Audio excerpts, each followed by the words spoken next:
Le doy la bienvenida. Hoy es domingo, 32º del tiempo ordinario. La iglesia hoy celebra la fiesta en la dedicación de la Basílica de Letrán.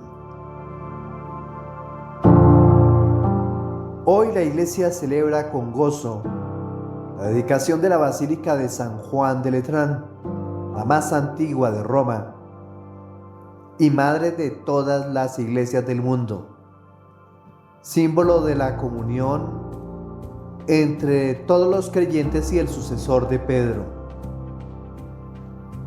Esta basílica, donada por el emperador Constantino al Papa San Silvestre en el año 324, marcó el amanecer de una nueva era. El cristianismo dejaba las catacumbas para levantar sus muros hacia el cielo.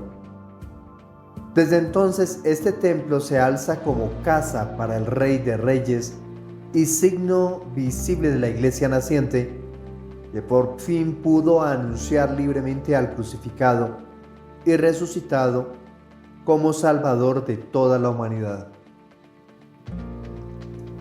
Pero más allá de la piedra y del mármol, celebramos el misterio profundo del templo vivo,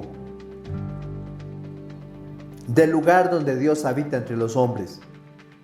Desde cada altar consagrado brota un torrente de vida, como aquel que Ezequiel vio salir del santuario, agua que fecunda, que sana y que devuelve esperanza al corazón del que cree. De ese templo y de cada iglesia donde se celebra el culto al Señor Jesús, fluye una corriente de gracia capaz de transformar la muerte del egoísmo, del poder y de la esclavitud en vida nueva y libertad en el Espíritu. La iglesia celebra hoy el lugar de la presencia, el espacio donde el ser humano halla refugio en medio del miedo, el peligro y la oscuridad. Cuando el hombre cierra los ojos en el cansancio o el dolor, Dios permanece como fuerza y consuelo. Cuando todo parece derrumbarse, el templo lo espera porque en él lo aguarda el Dios de la vida y de la bienaventuranza. El regalo de Constantino a los primeros creyentes fue más que un edificio, fue la posibilidad de reunirse como comunidad viva, de levantar sobre la roca que es Cristo una iglesia de piedras humanas cimentada en la fe. Cada bautizado es parte de esa construcción individual, espiritual. Cada corazón creyente es un ladrillo en el templo de Dios. Y aunque ningún edificio supera en dignidad al ser humano redimido, el templo físico sigue siendo un lugar santo, un espacio donde el hombre y Dios se encuentran en el amor. Aquí ya no hay huida como en el Edén, sino reconciliación. El hombre se acerca con humildad al Dios de la misericordia, que lo espera con brazos abiertos para darle redención y vida nueva. Por eso, en este año jubilar de la esperanza, que está por culminar, contemplemos el templo no como piedra inerte, sino como fuente de gracia que nos reanima, lugar donde el pueblo redimido celebra la victoria del resucitado y recibe el alimento que fortalece su fe. Hoy celebramos el templo visible de Roma, pero también el templo invisible del corazón humano, donde habita el Dios de la vida. Feliz fiesta de la Basílica de Letrán, feliz encuentro con el Dios que hace nuevas todas las cosas. Le invito a disponer su oído, la mente, también el corazón, para proclamar el Evangelio propuesto para la liturgia de este domingo. Proclamo la buena noticia de nuestro Señor Jesucristo según San Juan, capítulo 2, versículos desde el 13 hasta el 22. Se acercaba la Pascua de los judíos y Jesús subió a Jerusalén y encontró en el templo a los vendedores de bueyes, ovejas y palomas y a los cambistas sentados, y haciendo un azote de cordeles, los echó a todos del templo, ovejas y bueyes, y a los cambistas les esparció las monedas y les volcó las mesas, y a los que vendían palomas les dijo: quiten esto de aquí, no conviertan en un mercado la casa de mi Padre. Sus discípulos se acordaron de lo que está escrito: el celo de tu casa me devora. Entonces intervinieron los judíos y le preguntaron: ¿qué signos nos muestras para obrar así? Jesús contestó: destruyan este templo y en 3 días lo levantaré. Los judíos replicaron: 46 años ha costado construir este templo, ¿y tú lo vas a levantar en 3 días? Pero él hablaba del templo de su cuerpo. Y cuando resucitó de entre los muertos, los discípulos se acordaron de que lo había dicho y creyeron a la Escritura y a la palabra que había dicho Jesús. Palabra del Señor.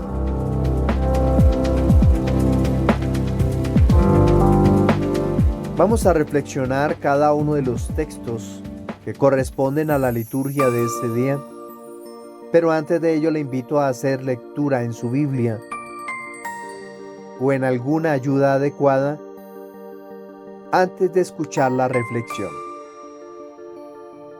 El primer texto de nuestra lectura para este domingo es del profeta Ezequiel en su capítulo 47, versículos del 1 al 2, del 8 al 9 y versículo 12.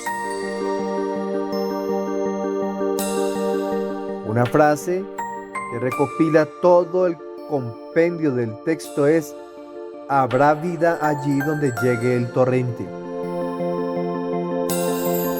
El profeta Ezequiel, cuyo nombre significa Dios fortalece, y Esquel, fue un sacerdote del templo de Jerusalén llevado al exilio en Babilonia en el año 597 antes de nuestra era, junto con el rey Joaquín y la primera parte del pueblo. Su misión profética se desarrolló lejos de su tierra, en un tiempo en el que el templo había sido destruido. El pueblo se sentía abandonado y la esperanza parecía haber muerto. En medio de ese dolor, Ezequiel anuncia una visión de restauración. El pueblo que parecía ausente en Jerusalén sigue actuando. No está encerrado en muros de piedra, sino que acompaña a su pueblo en el destierro, prometiendo reconstruir un santuario y devolverle la vida. El libro de Ezequiel, profundamente simbólico y sacerdotal, fue dirigido a un pueblo herido, desorientado y humillado, para anunciarle que la presencia de Dios nunca se extingue, incluso cuando todo parece derrumbarse. En la visión que hoy hemos leído del capítulo 47, Ezequiel contempla el agua que brota del umbral del templo. Primero un hilo, luego un torrente que crece y se convierte en río de vida. Ese torrente hacia el oriente, hacia la Arabá, la tierra árida, y llega hasta el Mar Muerto, símbolo de esterilidad, es al lugar a donde llega el torrente y todo revive.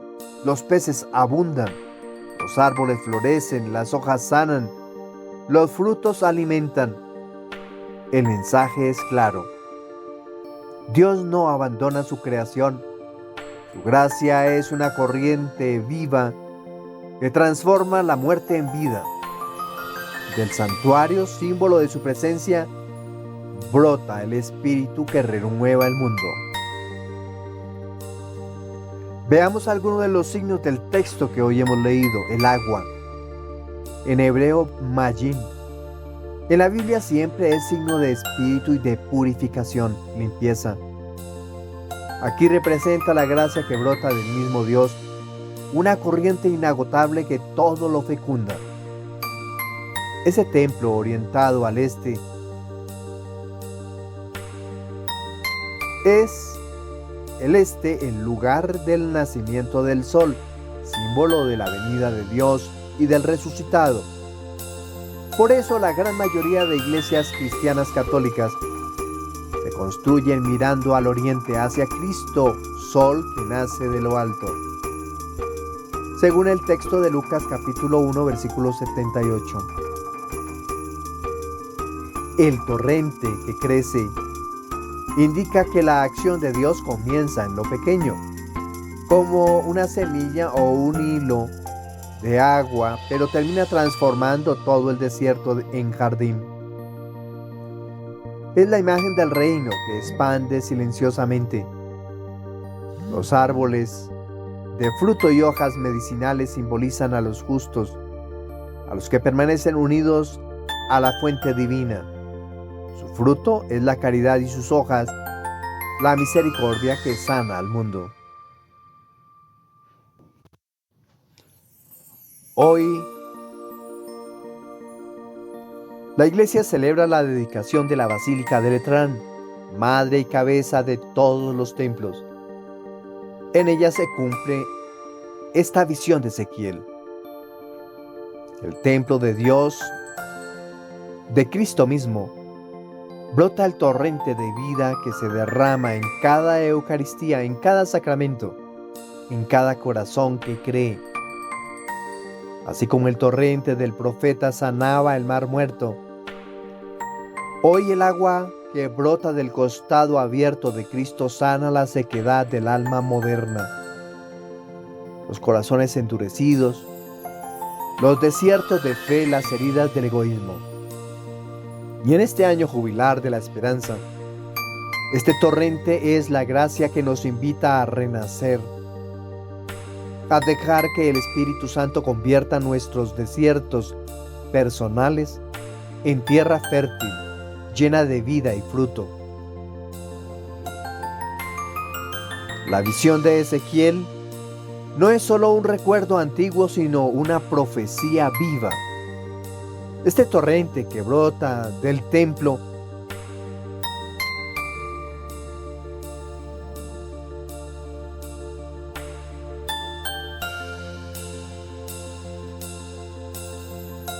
se encuentra al este de la ciudad vieja de Jerusalén, separando la explanada del templo, donde están en este momento la cúpula de la roca y la mezquita de Al-Aqsa y del Monte de los Olivos. Es mencionado en varios pasajes del Antiguo y Nuevo Testamento. Jesús cruzó este valle en su camino al huerto de Getsemaní, la noche de su arresto, que nos narra el mismo evangelista San Juan en el capítulo 18, versículo 1. Este valle ha sido considerado un lugar de juicio, purificación y paso hacia la oración. También se asocia con tumbas antiguas y profecías escatológicas. En hebreo, este torrente que pasa por el valle se llama Kidrón o Cedrón. Este valle no solo tiene relevancia geográfica, sino también teológica, especialmente en el contexto de la pasión de Cristo y las tradiciones judías sobre el juicio final.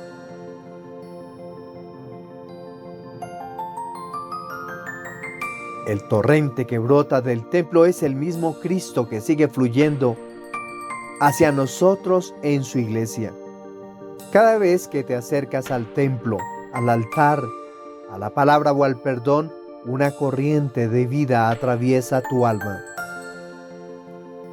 Allí donde llegue este torrente, a tu familia, a tus heridas, a tu cansancio, habrá vida. Por eso, en esta fiesta contemplemos la Basílica de Letrán, no solo como piedra y arte, sino como símbolo de la vida viva que somos todos. Y dejemos que el agua del Espíritu fecunde nuestra vida y renueve nuestra esperanza. Ante esta promesa, ante esta visión que hemos captado, vamos a responderle al Señor con el Salmo 45. Y nos unimos todos al autor sagrado diciendo: un río y sus canales alegran la ciudad de Dios. El Altísimo consagra su morada. Y le invito a ir al Salmo 45. Entre paréntesis, capítulo 46. Los versículos del 2 al 3, del 5 al 6 y del 8 al 9 para comprender mejor el significado de lo que hoy vamos a traducir. El Salmo 45 es un himno de confianza, un canto de fe en medio de la adversidad. Su autor, profundamente convencido de la presencia de Dios en Jerusalén, proclama que el Señor es refugio y fortaleza incluso cuando el mundo parece temblar y los cimientos de la tierra se resquebrajan. Israel había experimentado guerras, invasiones y temores. Sin embargo, el salmista no canta desde la angustia, sino desde la certeza serena de que Dios habita en medio de su pueblo. Su confianza no proviene de los muros de la ciudad ni del poder militar, sino de la presencia divina en el templo, en la ciudad de Dios, que se mantiene firme porque Dios está allí. El poeta sagrado canta desde la experiencia espiritual de quien ha visto que la paz no depende de la estabilidad externa, sino de la presencia interior de Dios. Su alabanza es un acto de fe. Teniendo a Dios en medio, no vacila. Dios la socorre al despuntar la aurora. El río que alegra la ciudad de Dios que nos cuenta el Salmo no es un río geográfico, es simbólico. Jerusalén no tenía un gran río natural, pero el salmista imagina un río espiritual, expresión de la gracia divina, que da vida como el torrente de la visión de Ezequiel. Ese río representa al Espíritu Santo que fluye silenciosamente en medio del pueblo y lo llena de alegría, fecundidad y esperanza. Este río puede ser el torrente del Cedrón del que ya estuvimos hablando. La ciudad de Dios es el Sión, el lugar donde habita Dios entre los hombres. Pero en la lectura cristiana, esta ciudad se transforma en la iglesia, y más aún, en el alma del creyente, templo del Espíritu. Allí donde Dios mora hay firmeza, porque Él mismo es el fundamento. Dios la socorre al despuntar la aurora. La aurora simboliza el amanecer de la salvación, el momento en que Cristo resucita disipando la noche, el pecado. Cada amanecer es una invitación a confiar. Dios no llega tarde, llega cuando empieza el día nuevo. Hoy, este salmo se une maravillosamente a la visión de Ezequiel. Ambos nos hablan del agua que da vida, del templo que es fuente de gracia y del Dios que habita en medio de su pueblo. La Iglesia, en esta fiesta de la Basílica de Letrán, reconoce que el río del Espíritu Santo fluye aún hoy por sus canales. En los sacramentos, en la comunidad reunida, en cada corazón que confía. Cuando el salmista canta, Dios es nuestro refugio y nuestra fuerza, nos invita también en este año jubilar de la esperanza a no temer las sacudidas del mundo, las crisis, ni las tempestades interiores. El Señor sigue habitando en su ciudad, sigue siendo el centro firme en medio del caos. Queridos, el río de la gracia no se ha secado. Sigue fluyendo del templo vivo que es Cristo hacia nuestras vidas. Aun cuando la tierra tiembla y los montes se desploman, Dios no se ausenta. Su presencia silenciosa en la iglesia, en tu familia y en tu corazón, es el canal que alegra la ciudad de Dios, que eres tú cuando vives en la fe. Por eso, canta este salmo, como quien se sabe protegido, sostenido y amado. El Señor del universo está con nosotros. Nuestro alcázar es el Dios de Jacob. Nuestra segunda lectura. Momento para hacer lectura de la primera carta del apóstol San Pablo a la comunidad de Corintios, en su capítulo 3, versículos de 9 al 11 y del 16 al 17. ¿Cómo sintetizamos esta lectura? San Pablo nos dice, son templo de Dios. San Pablo dirige estas palabras a la comunidad dividida, llena de tensiones internas y criterios humanos. Él les recuerda que la iglesia no se construye con rivalidades ni con obras humanas, sino sobre un único fundamento: Jesucristo, piedra angular del nuevo templo. Pablo usa una imagen arquitectónica profundamente espiritual. La comunidad es el edificio de Dios levantado sobre el cimiento de Cristo y animado por el Espíritu Santo. No se trata ya del antiguo templo de Jerusalén hecho de piedra, sino del templo vivo formado por los creyentes, en quienes habita la presencia divina.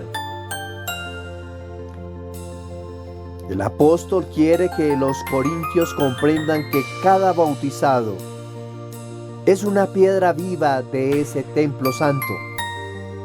Destruir o despreciar a un hermano es atentar contra la misma morada de Dios. Por eso afirma con fuerza: el templo de Dios es santo, y ese templo son ustedes.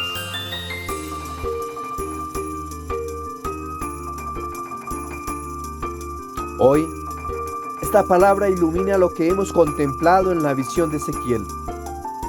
De ese templo del Señor brota un río de agua viva que transforma la aridez en fecundidad. Ese río es el Espíritu que habita en nosotros y hace de la iglesia una fuente inagotable de vida. Cuando celebramos la dedicación de una basílica como la de Letrán, madre de todas las iglesias, no solo veneramos un edificio, sino que recordamos el misterio de la iglesia viva, edificada en cada corazón creyente. Allí donde hay fe, caridad y perdón, allí fluye el río del Espíritu, sanando y renovando la tierra. Pidamos al Señor que nos conceda la gracia de reconocer su presencia en nosotros y en los demás. Que respetemos, cuidemos y amemos el templo sagrado que somos cada uno. hasta que el edificio de Dios alcance su plenitud en la Jerusalén celestial. La propuesta del Evangelio. El evangelista San Juan nos sitúa en el contexto de la Pascua judía, cuando todos los varones de Israel debían subir a Jerusalén para ofrecer sacrificios en el templo. Jesús también sube, pero no para ofrecer bueyes ni corderos, sino para revelarse como el nuevo y verdadero templo de Dios, aquel donde el cielo y la tierra se encuentran para siempre. El gesto de Jesús expulsando a los vendedores no fue un arrebato de ira, sino un acto profético. Con el látigo en la mano, el Señor denuncia la corrupción religiosa que había invadido la casa del Padre. El templo ya no era lugar del encuentro con Dios, sino un mercado donde la fe se compraba y se vendía.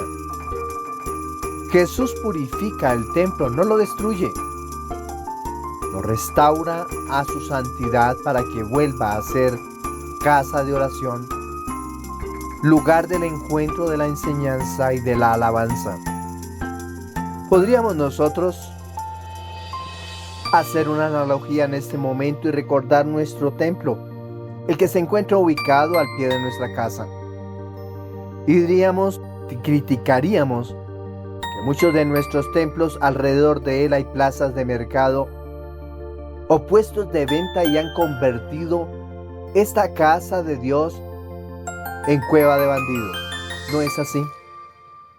En el templo de Jerusalén también habían estos lugares de venta, solo que las autoridades encargadas de la santidad del pueblo, encargadas de animar la vida espiritual de sus asistentes, habían abandonado su misión.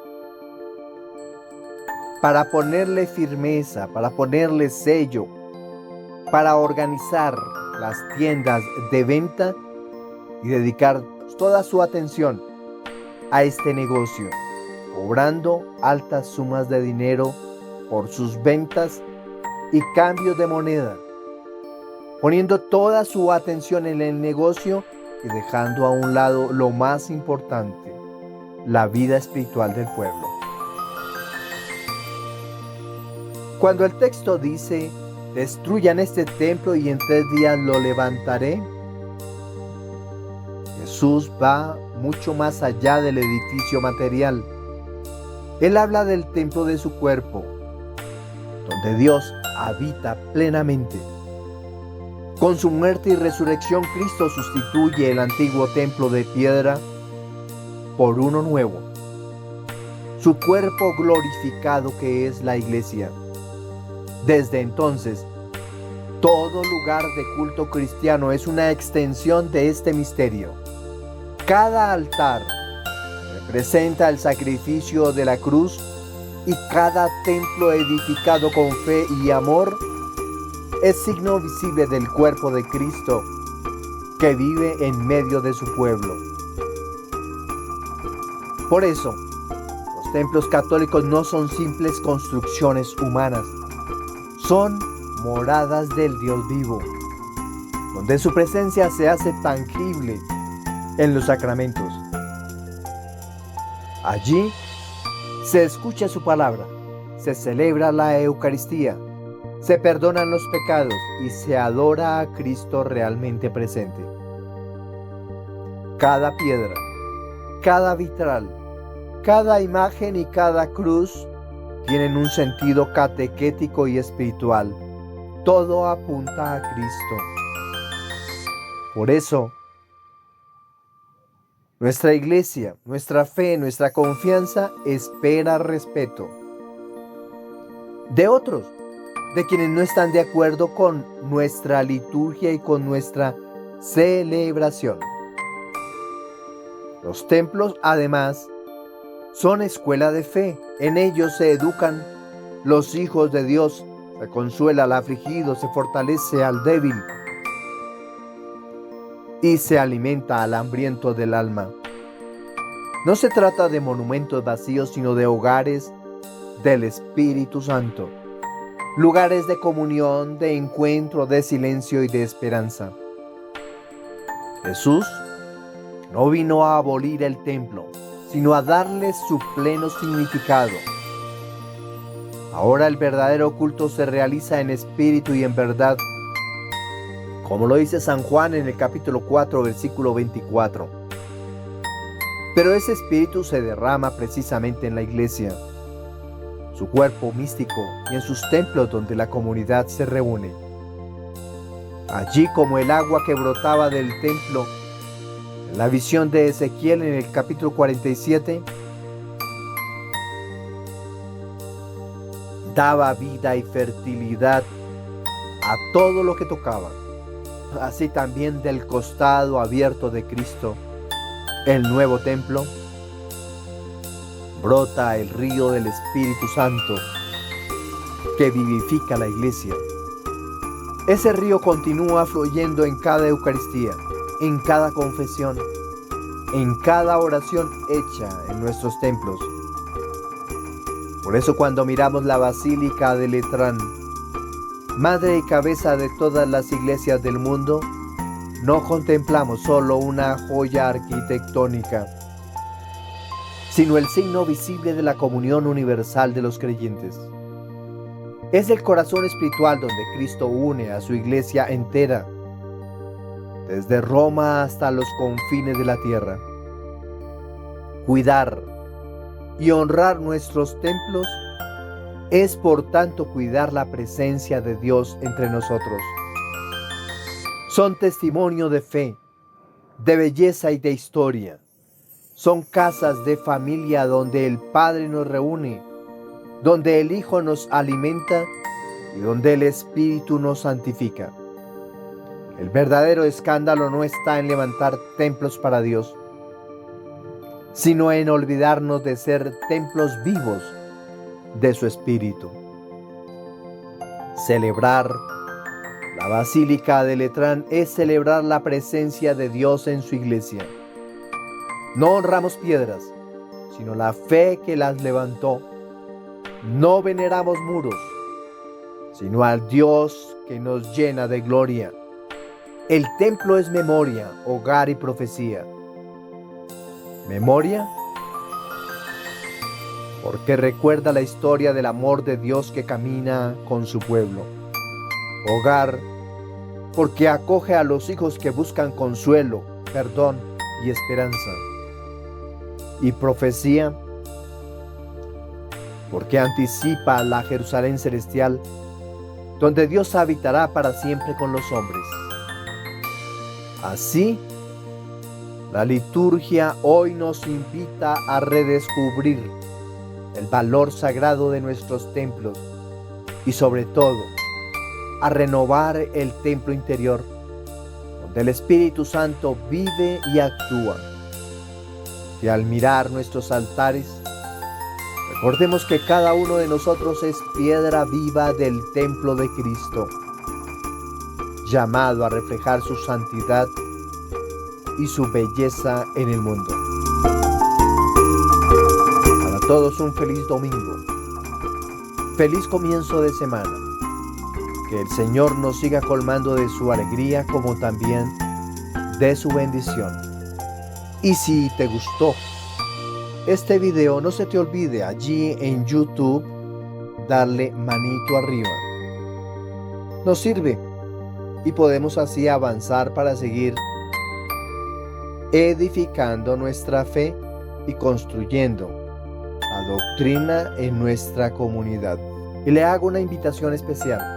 Comparte este video para que catequicemos a muchos católicos, de los que se encuentran hoy ajenos de conocimiento de qué significa la construcción del templo que cada uno de nosotros veneramos y al cual asistimos para celebrar la resurrección de Cristo en medio de nuestra comunidad. Bendiciones. Felicidades.